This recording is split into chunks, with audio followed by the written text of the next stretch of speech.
ஒரு ஏலக்காய், இந்த அளவு பட்டை அது ஒரு 2, கிராம்பு ஒரு 2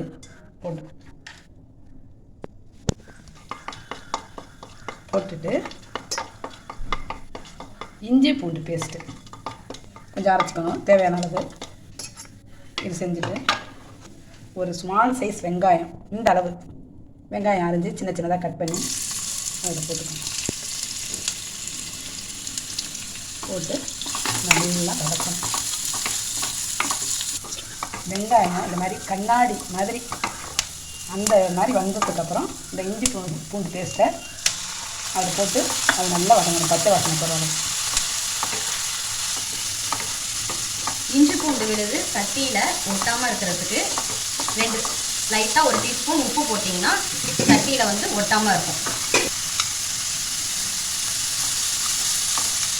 இந்த பச்சை வாசனை போனதுக்கப்புறம் 2 மீடியம் சைஸ் தக்காளி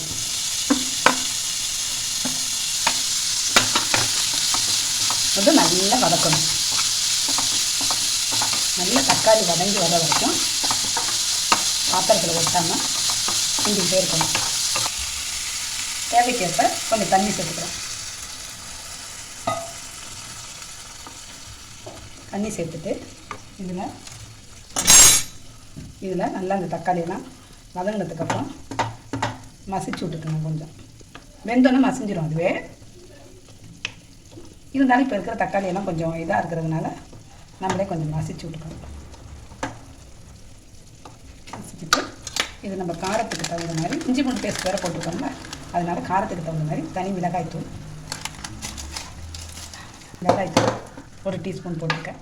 அவங்கவுங்களுக்கு காரம் எப்படி இருக்குமோ அதுக்கு தகுந்த மாதிரி நீங்கள் பார்த்துட்டு காரம் சேர்த்துக்கிறதுனா இன்னும் உங்களுக்கு எவ்வளோ தேவையோ அந்த அளவுக்கு காரம் சேர்த்துக்கலாம். மஞ்சள், இது கரம் மசாலா தூள், அது ஒரு கொஞ்சம் இந்த அளவு கொஞ்சம் ரொம்ப போட்டிங்கன்னா ஒரு மாதிரி அந்த ஸ்மெல் ஒரு மாதிரி இருக்கும். அதனால் கொஞ்சம் அளவு போட்டுட்டு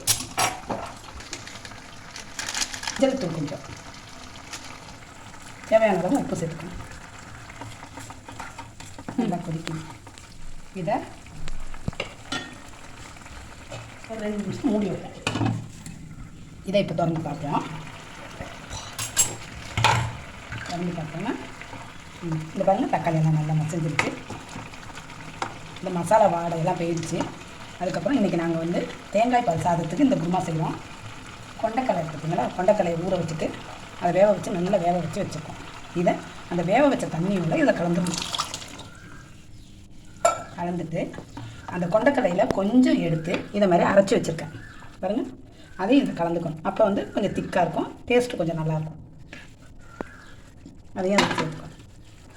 நாங்கள் வந்து தேங்காய் பால் சாதம் செஞ்சதுனால இந்த மீல் மேக்கரில் அது கொஞ்சம் ஊற வச்சுருந்தோம். அது 2 இதில் போட்டால் கொஞ்சம் நல்லாயிருக்கும்னு சொல்லிவிட்டு அந்த மீல் மேக்கரை இதில் 2 கலந்துக்கிறேன். இது நல்லா கொதி வந்துடும். இது நல்லா கொதிச்சோன்னே இதெல்லாம் இதை போட்டு சேர்த்தனாலே மூடி வச்சு ஒரு 5 நிமிஷம் மூடி ஓப்பன் பண்ணி பார்ப்போம். நல்லா சூப்பராக வந்திருக்கு. இதில் வந்து திக்னஸ்க்காக கொஞ்சம் தேங்காய் அதில் கொஞ்சோண்டு சோம்பு வச்சு அரைச்சிருக்கேன். அதை லாஸ்ட்டாக வந்து சேர்த்தோம்னா தான் அதோட டேஸ்ட்டு நல்லாயிருக்கும். லாஸ்ட்டாக சேர்த்துட்டு நல்லா அதை கிண்டி விடுங்க. கிண்டிட்டு பார்த்தீங்களா, இந்த தேங்காய் போட்டது ரொம்ப நேரம் கொதிச்சுதுனாக்கா அதோட டேஸ்ட்டு மாறி போயிடும். அதனால தான் லாஸ்ட்டாக அதை இறக்கும்போது போட்டு இந்த மாதிரி செஞ்சுக்கலாம். செஞ்சுட்டு லாஸ்ட்டாக இதில் கொஞ்சம் கருவேப்பிலை கட் பண்ணி வச்சுருக்கிற மல்லி இலை இதை போட்டோம்னா லாஸ்ட்டாக போட்டோம்னா வாசமாக நல்லாயிருக்கும். அதோட டேஸ்ட்டும் நல்லாயிருக்கும். குழந்தைங்கள்லாம் நல்லா சாப்பிடுவாங்க. எங்கள் வீட்டு குழந்தை நல்லா சாப்பிடுவாங்க. இது வந்து நம்ம தேங்காய் பால் சாதம், சப்பாத்தி, சோளாப்பூரி, அதுமாரி தேங்காய் பால் சாதம், பூரி, சோளாப்பூரி, சப்பாத்தி எல்லாத்துக்குமே வச்சு சாப்பிடுவோம். இந்த ரெசிபி சூப்பராக இருக்கும். நீங்களும் செஞ்சு பாருங்கள், நல்லாயிருக்கும்.